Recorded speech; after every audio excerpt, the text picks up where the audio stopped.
Assalamualaikum warahmatullahi wabarakatuh. Apa kabar anak-anak ibu? Semoga sehat dan tetap semangat belajarnya meskipun di rumah.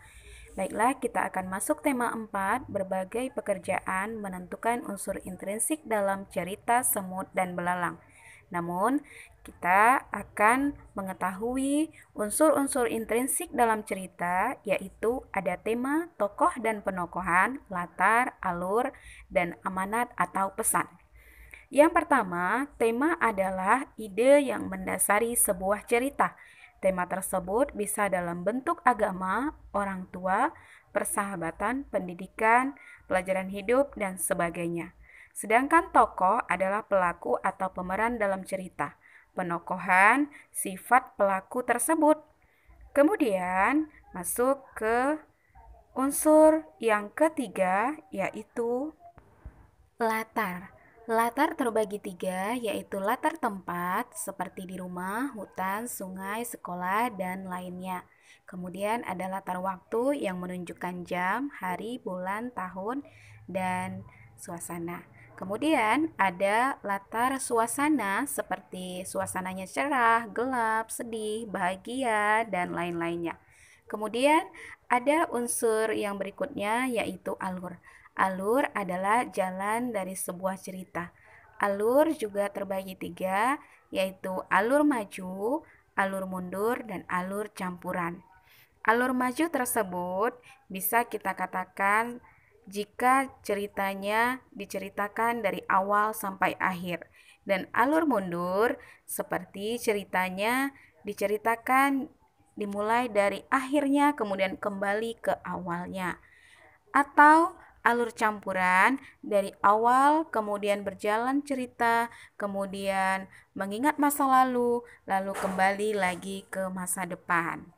Baiklah, yang berikutnya ada amanat atau pesan. Amanat atau pesan adalah pelajaran yang dapat kita ambil dari cerita tersebut.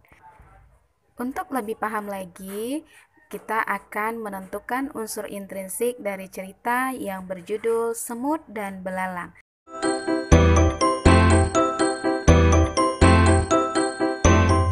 Di tengah hutan, hiduplah kawanan semut yang sangat rajin.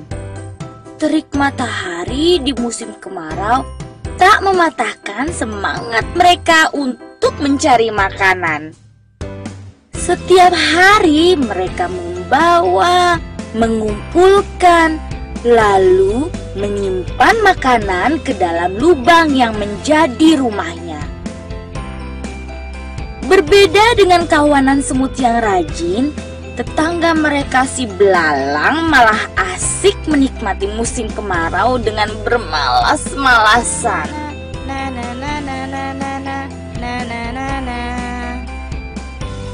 Suatu ketika, kawanan semut rajin itu lewat di depan belalang yang sedang asik bernyanyi sembari memainkan gitar kesayangannya.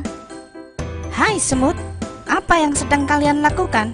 Kami sedang mengumpulkan makanan untuk persiapan musim hujan. Ah, buat apa? Musim hujan kan masih lama. Lebih baik bersantai dahulu. Ayo sini, bernyanyi bersamaku. Semut tidak memedulikan perkataan belalang. Mereka kemudian berlalu meninggalkannya.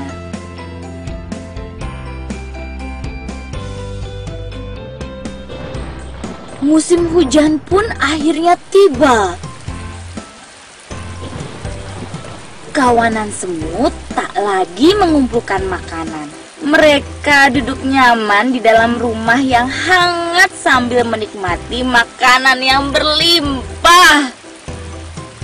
Sementara itu, tetangga mereka, si belalang, hanya bisa diam menyesali nasibnya karena tidak memiliki makanan sedikit pun. Ia sedih dan kelaparan. Saat belalang terbaring lemah tak berdaya, datanglah kawanan semut ke rumahnya. Hai belalang, kami membawakan banyak makanan untukmu. Belalang terkejut dengan kedatangan kawanan semut baik hati tersebut. Apalagi mereka membawakannya makanan yang lumayan banyak. Terima kasih ya semut. Aku berjanji esok akan giat bekerja dan tak bermalas-malasan lagi. Sudah, tak usah bersedih. Ayo, kita makan bersama. Begitulah cerita kawanan semut yang rajin, baik hati serta suka berbagi, dan si belalang yang menyadari bahwa kemalasan akan merugikan. Nah, sekarang unsur intrinsik dari semut dan belalang tersebut temanya adalah tentang pelajaran hidup. Lalu tokohnya ada semut dan belalang. Sifat semut rajin, suka memberi, dan bijaksana, sedangkan belalang pemalas dan keras kepala. Latar waktunya di pagi hari dan musim kemarau. Tempatnya di hutan dan rumah semut. Suasananya sedih dan mengharukan. Kemudian alurnya adalah alur maju karena ceritanya itu dari awal sampai akhir.